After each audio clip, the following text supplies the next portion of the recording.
Hai semuanya. Nah, apa kabar nih teman-teman semuanya? Masih semangat kan walaupun masih self quarantine ya. Stay at home aja, nggak boleh kemana-mana. Balik lagi bareng Mei dan Christine di What's Next Podcast. Anyway, kali ini kita bakalan punya pembahasan yang seru banget, yaitu kita bakalan ngomongin tentang sosial media. Tapi kita kali ini bakalan ngomongin tidak tentang sosial media aja, tapi juga perilaku kita atau adiksi kita terhadap sosial media ya. Bagaimana tanggapan kita, bagaimana apa yang sering apa sih yang membuat kita jadi kayak kecanduan sama sosial media, dan bagaimana tips and trick kita melewatkan hal-hal tersebut. Nah, tapi kali ini ada yang baru kan, Mei? Apa itu? Kita kedatangan tamu, yaitu Kak Yeran. Oke, hai. Oke, tapi aku kayaknya mau ikutan deh, kayak tadi lucu banget kalian berdua kayak gini. Oke. Hai semuanya. Aduh, mohon maaf ya, amatiran. Oke, halo semuanya. Selamat mendengarkan. Terima kasih sudah bergabung bersama podcast ini. Kok aku jadi kayak moderator. Oke, kenalin aku Yeran, dan terima kasih Christine, terima kasih Mei sudah invite aku gabung buat di podcast ini. Aku merasa sangat tersanjung. Kita juga senang banget nih akhirnya kita punya bintang tamu. Selama ini kan kita cuma berdua aja. Iya. Aku pertama ya, perdana. Iya, perdana dong. Terima kasih. Pribadi, aku sayang kalian. Baru juga kenal udah sayang-sayangan. Bahaya. Oke. Tapi sebelum kita mulai, mau nanyain dulu dong Kak Yeran, apa kabarnya? Boleh perkenalin diri juga. Oke, aku Yeran Hasna Indonesia, 25 tahun Indonesia. Oke. Terus umur Cinanya? Umur Cinanya 26 ya kalau umur Cinanya. Oke, aku baik, sekarang lagi kerja aja, cuman masih kayak adaptasi sama new normal karena kalau kerja di swasta ya kita kayak satu hari masuk, satu hari enggak, satu hari masuk, satu hari enggak. Jadi kayak masih adaptasi gitu. Kadang pengen aja tuh tiap hari ke kantor gitu, tapi kadang juga ngerasa enak juga ya kerja kayak gini, kayak gitu sih. Jadi sekarang masih baik-baik aja even di adaptasi, walaupun kadang-kadang juga ngerasa insecure karena kadang udah banyak kan jalan-jalan yang ditutup tuh, portal-portal. Jadi kayak kalau misalnya malam mau keluar udah takut, terus kayak ya gitulah, insecure deh. Insecure tapi bersyukur ya. Benar insecure tapi bersyukur ya. Pokoknya tetap bahagia ya walaupun di hard times kayak gitu. Iya, tetap bahagia kayak gitu. Oke, biasanya kesehariannya Kak Yeran sendiri itu gimana? Aku suka jualan. Ya, aku jualan. Maksudnya marketing. Jadi aku banyak jualan produk gitu. Iya, aku kegiatan aku berbanding lurus dengan revenue dan juga reputasi perusahaan tempat aku bekerja sekarang. Jadi kalau misalnya tadi apa kita bahasnya social media addiction ya. Iya. Aku lumayan adiktif sih, maksudnya karena kita marketing sekarang kan maksudnya bisnis juga harus pindah ke online semua. Jadi itu aku hampir setiap hari, setiap menit malahan itu cek sosmednya. Jadi perkembangan pasar gitu. Iya, sosmednya kantor aku karena aku yang pegang kayak gitu kan. Gitu sih. Itu ya. Kegiatanku itu kegiatan di kantor. Kalau di rumah gimana? Kalau kegiatan di rumah paling kalau sama corona ya kayak biasa sih bersih-bersih, rumahnya dirapihin deh gitu kan. Nonton drakor, nonton anime, habisin stok yang belum habis kayak. Ada kakak suka anime juga ya. Ya, by the way. Ada untungnya juga sih self quarantine, jadi sempat ngabisin film-film dulu yang maraton. Tidak dijamah. Sangat ini ya positif ya aku sangat tegar nih sama. Nah, kalau misalnya kita ngomongin udah kabar sosial media kantor udah gitu. Kalau sosial media kakak sendiri nih, kalau kakak tadi kan bilang emang sih harus banyak banget ngecek revenue segala macam di sosial media. Nah, itu gimana sih menurut kakak menginfluence diri kakak dan perspektif kakak, bahkan mungkin manajemen waktu juga gitu. Maksudnya antara kapan buka sosmed kantor, kapan buka sosmed sendiri pribadi. Kadang aku sampai lupa loh kalau udah punya sosmed pribadi sekarang. Jarang update, udah kayak 2 minggu yang lalu baru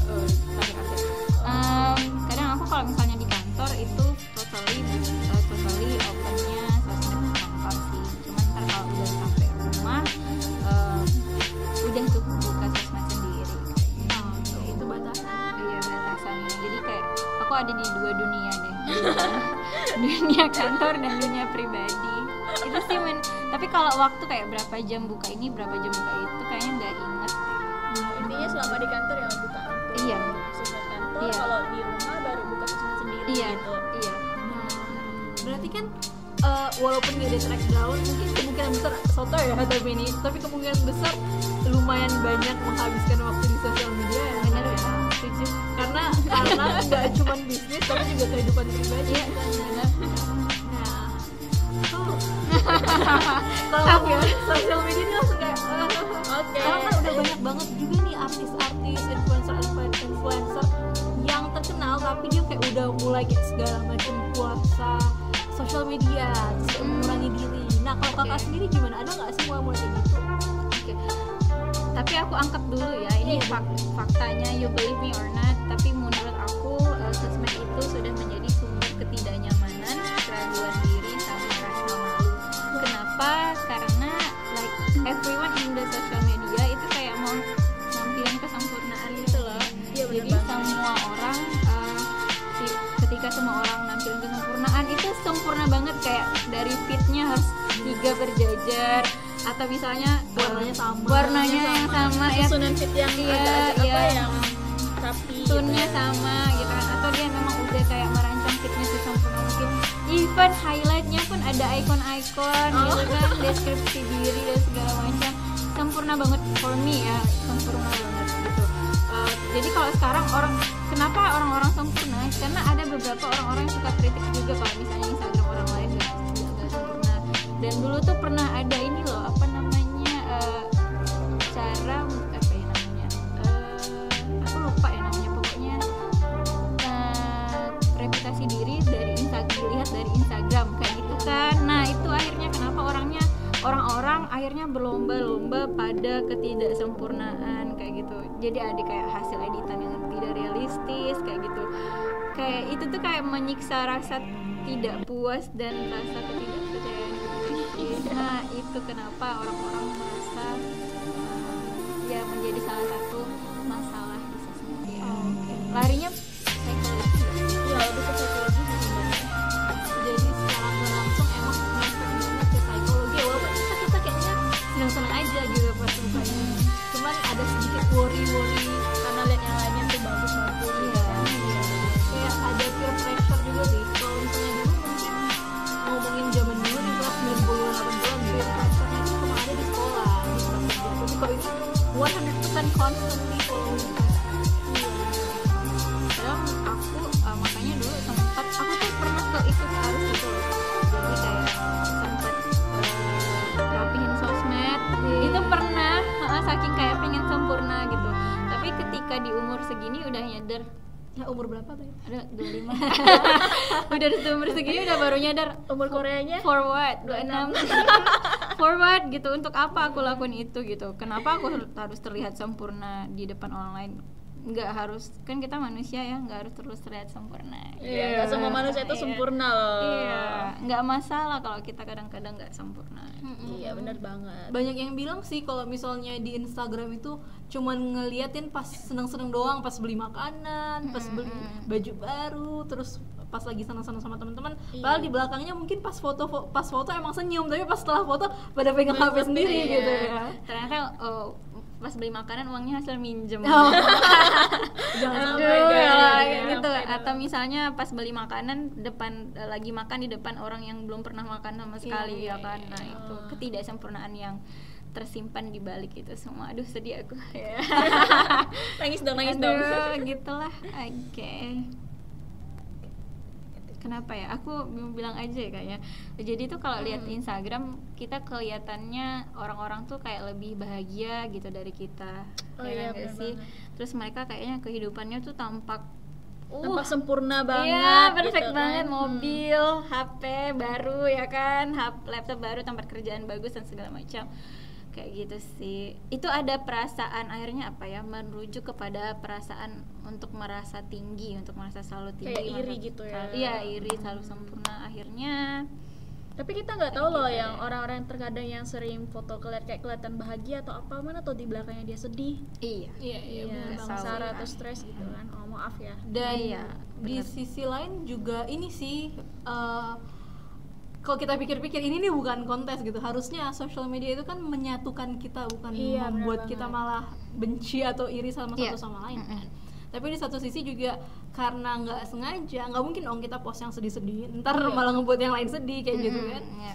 Tapi karena kita sering banget ngepost hal-hal yang terlalu menyenangkan atau mungkin ekspektasi yang sangat tinggi, itu jadinya lama-lama ngebuat atmosfer di mana terasa seperti kontes gitu. Iya benar banget. Kalau misalnya orang bisa baca buku kayak sebenarnya yang udah aku bilang di episode sebelumnya, misalnya ada temen yang ngepost, oh dia baca buku 1 pada dalam waktu seminggu misalnya, terus kamu kok nggak bisa, terus kayak ada rasa sedih gitu. Iya, Kalau dia ikut-ikutan gitu ya. Yang terbayang-bayang nih walaupun pas udah nggak megang sosial media lagi gitu. Iya benar banget. Itu bisa jadi. Padahal apa ya, pencapaian seseorang lain dengan pencapaian kita sendiri itu kan beda ya porsinya. Iya, benar banget. Misalnya orang 1 minggu dia bisa baca 3 buku. Nah kalau kita 1 minggu cuman bisa baca 10 lembar tapi kita ngerti banget dengan 10 lembar itu nggak masalah gitu. Dan dia be yourself. Iya, just be yourself gitu. Dan mungkin yang lebih penting juga yang kayak kakak bilang, kita ngerasa lebih self satisfied gitu ya dengan pencapaian kita, dan juga mungkin progress. Misalnya minggu ini 10 lembar, minggu depan 11 lembar misalnya. Iya, yang penting kita progres aja. Maksudku adalah kita nggak perlu loh berkompetisi di dunia maya. Kita Iya, tuh soalnya pastinya. hidup di dunia nyata, hello gitu kan. Kita tuh hidup di dunia nyata, bukan di dunia maya gitu. Kayak gimana ya, ngapain gitu kan. Jadi ya yang penting setiap hari kitanya progres. Just be better yourself. Be better ya, get better, be better yourself. Udah bahagia aja apa yang didapat sekarang, bersyukur. Oke. Nah, udah nih ya yang sedih-sedihnya, Iya, sekarang kita iya. yang senang-senang. Emang ya kalau misalnya teman-teman ingat 2019 itu kita kayak bergelut banget sama yang namanya TikTok. Sosial media yang lagi booming banget sekarang. Oke. Tapi semenjak corona, kayaknya TikTok tuh salah satu sumber kebahagiaan umat manusia. Iya. Apakah kakak merasakan hal yang sama, Mei? Di TikTok itu dari yang aku lihat Iya. sih di TikTok itu kita banyak sekali berkarya di situ. Banyak sekali anak-anak muda yang karyanya itu luar biasa. Dan itu Setuju. keren banget. Ya, Dan setuju. cukup menghibur sih ya. Iya. Jadi tuh biasa kalau aku biasa suka telat tidur jam 12 atau jam 1 malam atau jam 3 subuh baru tidur, itu hanya untuk nonton TikTok. Oke. Itu over ya. Over ya. Karena mau cari panutan gitu. Oke. Cari panutan, cari video yang bagus, ntar di copy. Iya, benar banget. Setuju. Aduh, TikTok ya. Oke. Apalagi masa-masa COVID gini kita kayaknya punya banyak waktu, jadi Sangat. video TikTok yang agak lama ya nggak apa-apa kan. Iya, benar banget. Nah kalau kakak sendiri menanggapi fenomena TikTok ini bagaimana? Oke. Agak lucu ya kayaknya. Enggak, aku nggak fanatik banget sih sama TikTok, tapi main lah gitu. Aku juga udah bikin akun TikTok, cuman kayak punya buat diri sendiri. Oh, diprivatkan gitu. Iya, in purpose of entertain myself kayak gitu. Sama akan ada tuh TikTok yang biasa ngajak kita gerak gitu ya. Iya, benar banget. Workout kadang aku pakai buat biar gerak aja di rumah kayak gitu. Biar Video- badan kita nggak Iya. biar lemaknya tuh nggak banyak. Iya, lucu aja gitu lihat tingkah orang-orang, terus kita ngikutin juga gitu. Cuman aku simpan private sih, nggak di public kayak gitu sih. So far yang aku lihat ya dari TikTok, karena aku positif ya, ngeliatnya positif. Jadi TikTok sama ini baik-baik aja. Poin pertama tadi yang kita bahas untuk hiburan aja selama di rumah gitu. Dan banyak self-quarantine. bergerak. Kedua bisa buat workout. Yang ketiga ya bisa jadi media kreasi lah ya, bener anak-anak banget. yang suka ngedance selama ini. Misalnya itu bisa jadi kayak zonanya mereka buat Menunjukin bergerak, diri. mempromosikan karya-karya mereka kayak gitu. Soalnya kalau salah satu yang lagi booming tuh ini loh, lagunya Lati.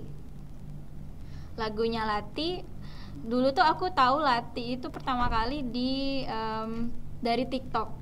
Oke. Pas aku lihat videonya, ini bagus nih lagu, kok kayak lagu Aksa ini kayak bahasa Jawa dikerenin apa di remix ala kayak Ala-ala. modern pop ya itu namanya. Iya benar banget. Jadi Nah. Rati itu dari Jawa atau dari Bali? Dia dia pakai bahasa Jawa kayak gitu.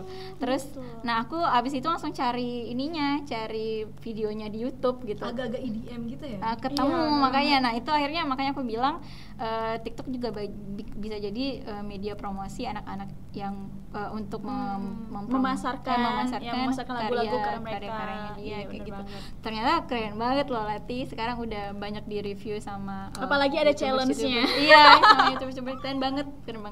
Oke, jadi kalau itu Dek Airan. Gimana dengan Christine? Bagaimana pendapatmu dengan TikTok? Oke, kalau misalnya Christine sendiri sih, personally Christine nggak pakai TikTok ya, and I'm not against it. Jadi maksudnya nggak pakai, tapi bukan berarti against it, karena banyak juga tuh ternyata kayaknya yang against it gitu loh. Jadi kayak dia nggak pakai, terus dia kayak menghujat TikTok dari atas sampai bawah gitu. Oh my That's not me God. sih ya. Karena walaupun nggak pakai TikTok, Christine juga sering melihat video-video TikTok di WhatsApp Story, di Insta Story segala macam. And so far it's fun sih for me. Yeah. Tapi at some point again juga jangan sampai itu menjadi hiburan, which is bagus, tapi jangan sampai kayak terlalu terdistraksi dan waktunya terlalu banyak termakan di situ sih sampai lupa tugas gitu ya. Karena kita juga bisa lihat awal-awalnya itu ada sesuatu yang aneh gitu ya. Kalau TikTok kan dulu kayak di-ban banget gitu sama pemerintah. Iya benar. Gak cuma di Indonesia, di beberapa negara juga ada. Terus tiba-tiba mungkin karena marketingnya bagus atau lobbynya bagus atau gimana, terus jadi bersahabat lagi, terus malah lebih booming Lebih dibanding wow sebelumnya. gitu ya. Ada apa ini? Mohon. Karena dulu sempat ada kasus ya. Iya. Mungkin karena itu sih di-ban. Cuman akhirnya sekarang ketika Masa karantina ini iya, terus nilai positifnya juga udah pada dapet mungkin ya. Jadinya udah banyak diterima sama masyarakat. Iya, benar banget sih. Dan di satu sisi lain juga yang Krisna agak keselin tuh biasanya beberapa orang-orang yang mungkin yang emang nggak pakai TikTok tapi kayak selalu menghujat gitu loh orang-orang yang pakai TikTok. Oh iya benar banget. Itu tuh belum pernah coba aja. Iya, tapi kalau dia coba ujung-ujungnya dia suka. Suka gitu. Lucu ya. kok, lucu. Emang kurang familiar kan, kalau nggak kenal maka nggak Nggak sayang. sayang. Gitu. Nah mungkin itu bisa jadikan pelajaran. Don't judge the book by its cover before you touch it. Iya, that's right. Apa sih? Oke. Nah, kalau tadi kita udah ngomongin positif dan juga negatif impact-nya secara nggak langsung dari sosial media. Tapi kayaknya kalau kita lihat-lihat gitu ya di segala macam platform, kayaknya banyak kan ngomongin yang buruk-buruknya gitu ya. Iya. Padahal kalau kita lihat dari sisi lain itu Ada baiknya juga. banyak banget baiknya. Tapi yang kita emphasize itu sebenarnya diri kita sendiri nggak sih? Udah, Oke, jadi kalau misalnya ini kan sebenarnya untuk masalah sosial media yang mengontrol itu sebenarnya dari diri kita sendiri kan. Oke, gimana sih menurut Kak Yaren, bukankah yang buruk itu kita yang nggak bisa kontrol diri kita sendiri? Misalnya gitu. Oke. Bener sih, aku setuju sama ini. Kita bukan medianya ya, tapi how we control ourselves, how we manage ourselves gitu. Soalnya parah banget nih, sampai yang ada gangguan tidur ya, yang nggak bisa tidur. Terus ada yang tadi sampai yang iri atau merasa Udah ke-trigger gitu ya. iri atau iri itu hampir berbanding lurus, merasa kalau dirinya tidak sempurna dan merasa tertinggal dari dunia ini kayak gitu kan. FOMO, fear of missing out. Fear of missing out ya, oke. Takut banget. Kayak gitu sih. Nah, itu how we control. Jadi kalau aku sih kontrol diri adalah dengan membatasi atau bikin sosmed kita jadi ada purpose-nya gitu. Iya, jadi sesuatu yang berguna gitu. Iya, kalau aku pakai sosmed aku purpose-nya buat jadi diary gitu. Oke. Atau misalnya kalau aku atau misalnya share apa yang aku udah dapet. For example, kalau aku misalnya dapat beasiswa ke sini atau misalnya dapat pertukaran pelajar ke sini, aku selalu share di sosial media. Atau misalnya ada info-info beasiswa yang akan datang atau pertukaran pelajar yang aku datang, kayak gitu. Apapun itu yang berhubungan dengan yang baik-baik aku selalu share, aku selalu suka, dan aku jadiin media sosial aku buat itu, berbagi informasi gitu ya. Aku selalu curhat tuh jadiin itu apa sih, jadi kayak buku diary gitu loh. Kak dulu kan masih tulis tangan ya, kalau sekarang diarinya udah pindah ke ini, pindah ke sosmed, walaupun aku nggak seterbuka nulis di buku gitu kan. Kayak percintaan keluarga nggak aku angkat, Nggak di mungkin. sosmed, ya, mungkin. I'm not that kind of people gitu kan. Purpose-nya itu gitu, dan nggak juga habisin waktu atau terlalu terlena atau misalnya menuntut diri banget untuk ngedit sampai yang nggak realistis gitu kan. Terlalu nuntut diri untuk sempurna, edit ini dan itu sampai nggak bisa tidur malam-malam kayak gitu. Jangan juga sampai yang kayak gitu ya. Kontrol diri aja gitu. Ngademin banget ya sarannya Iya. gitu ya. Intinya kalau kitanya bikin purpose-nya positif sih. Yang penting yang nggak negatif ya, soalnya lumayan netizen Indonesia ya, ada apa-apa dihujat gitu. Bahkan sampai internasional hujatannya. Iya, yang kasus yang Han So-hee kemarin yang udah di film The Wall Terus of sama Marriage. Remar Remar yang dari Filipina ya.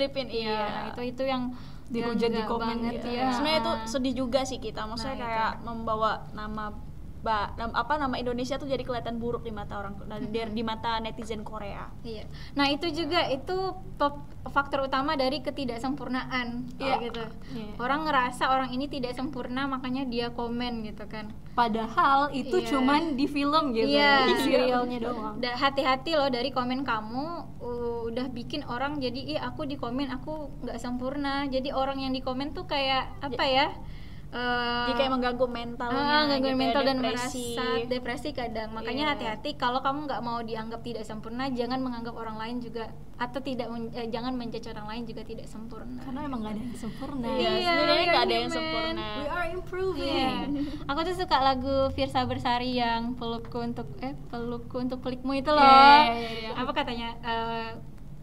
Ya kadang-kadang tidak mengapa kalau misalnya kita tidak sempurna karena kita adalah manusia. Aku suka. Thank you, Bener Kak nggak Firsa. sih? Bener nggak sih liriknya gitu? kurang lebih gitu lah ya Aku pokoknya. suka. Ya bener.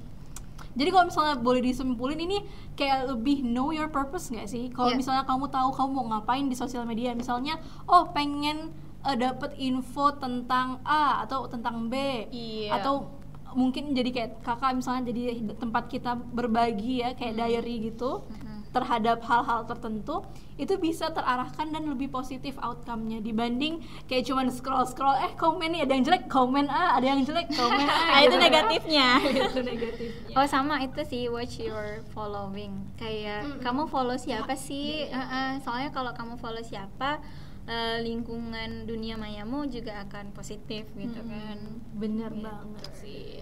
Mungkin kalau misalnya ada yang followingnya akun-akun gosip yang parah banget, Itu bahaya.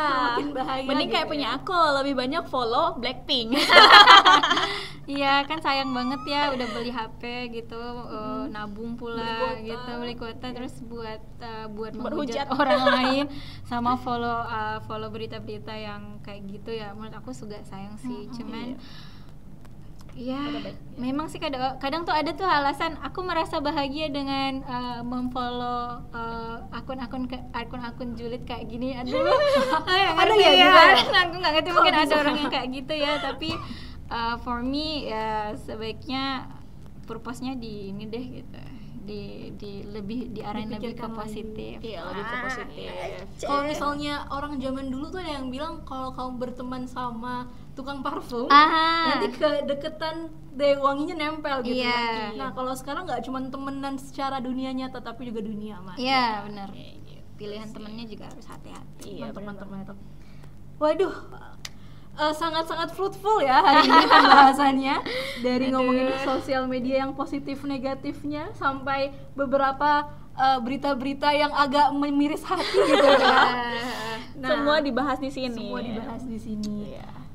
Kalau misalnya kita boleh simpulkan, ternyata sosial media ini emang punya positif dan negatifnya, of course. Tapi semuanya lagi tergantung dengan kontrol diri kita. Iya, kontrol diri sendiri pastinya. Oke. Jadi ini ada tips and trick nggak dari Kak Yeran untuk para pendengar kita di sini? Kata-kata terakhir sebelum penutupan Kata terakhir ini gitu ya. Oke, aku mau bilang kita hidup di dunia nyata guys, bukan di dunia maya gitu kan. Jadi jangan terlalu terpaku sama dunia maya. Kamu boleh kok kayak self quarantine kan, kadang nggak tahu mau ngapain di rumah. Kalau misalnya mau ngisi waktunya dengan sosial media, it's okay. Maksud aku itu juga produktif kok dengan melihat sosial media, tapi tergantung kontennya gitu kan. Konten memasak lebih bagus. Konten memasak, konten misalnya belajar apa gitu, itu bagus juga. Iya.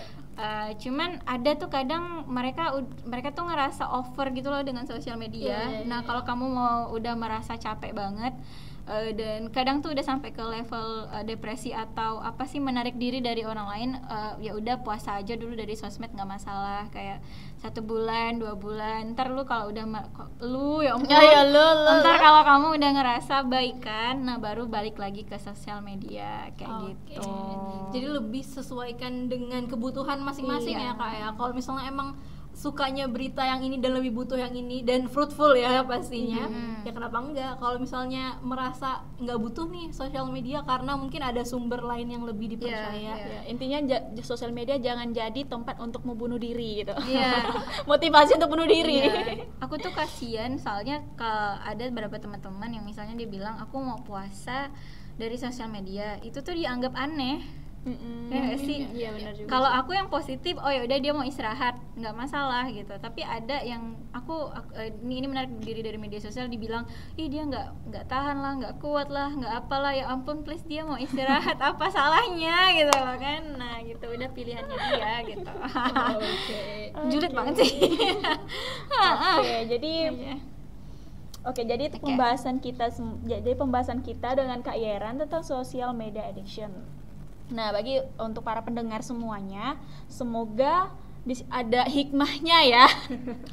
Untuk cerita kita hari ini. Nah, kalau misalnya temen-temen jangan khawatir deh ya, pokoknya kalau misalnya mau berhenti main sosial media atau mau follow ini atau follow itu, sesuaikan dengan kebutuhan dan juga kapasitas teman-teman sendiri. Mungkin ada yang tahu Petra Sihombing? Oh iya.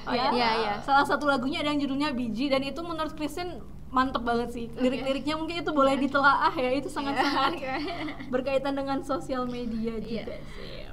One of my favorite juga. Really? Iya, aku suka dengerin lagu dia. Keren. Santai-santai fruitful gitu kan. Iya, santai-santai fruitful. Dan dia tuh kayak dipikirin gitu ya, lirik-liriknya, nggak cuma asal. Oke, itu aja kayaknya hari ini. Thank you so much Kak Yeran yang udah bagi-bagi sama kita. Terima kasih udah datang jauh-jauh ya tempatnya kita. Aku mau bilang ini, tadi kan udah hai semuanya. Kalau begitu aku mau pamit, bye semuanya. Bye semuanya. Oke, sampai jumpa di episode selanjutnya. Bye.